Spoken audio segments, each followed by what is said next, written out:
David Ellison at Skydance had this amazing script. He sent it over to my manager. She read it. She loved it. Any job that I do goes through her. She was like, this might be a good one. Why don't we go meet them? We met them. I read it and I was like, wow, this is original IP. That's cool.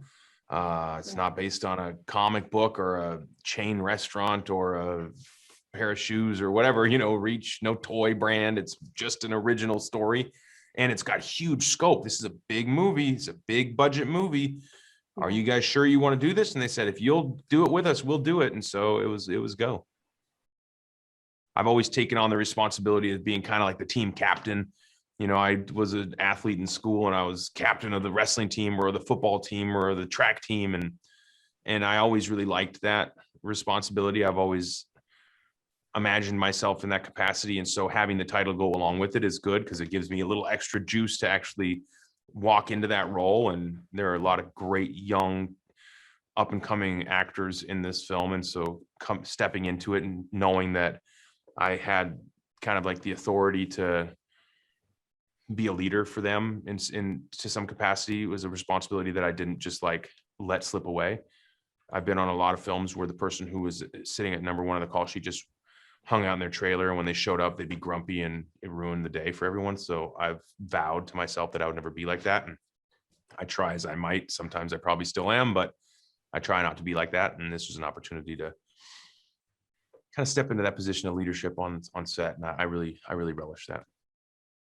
The very best directors are a bit subdued in their knowledge. They don't lead with everything they know about movies, but they have that as a tool. I mean, he's really smart. He's really well versed. He has a clear vision of what he wants.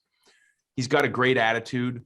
He doesn't raise his voice and get angry and boss people around. I think like the best to test a director, you have to see them at their worst. And because that moment comes on every movie, and him at his worst is still very great. He's still present. He's listening. He doesn't lose patience. He doesn't lose focus. He does a great job. And so to go from someone who worked extensively in animation, it's a really natural step for him to come to a film like this.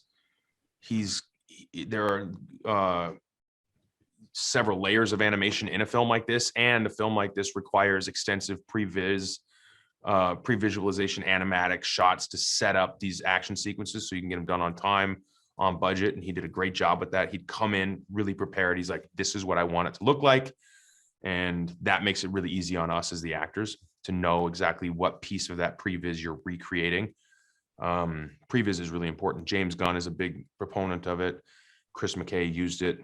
I'm a big fan of pre-visualizing everything. Because you can get all your editing done in the previs. You're not like sending yourself raw material that you don't need in the edit. And on top of that, he's really collaborative. So he would allow for me to have my kind of crazy harebrained ideas. And, if I throw out 10 ideas and one of them is great, it might make it into the movie. The other 9 will be on the editing room floor, but he at least gives me the space to do that, which fulfills me and makes me feel heard. And all the while, even if it was annoying to him, he never let me know, which was really nice. And he just did a great job. I'm looking forward to seeing what he does next.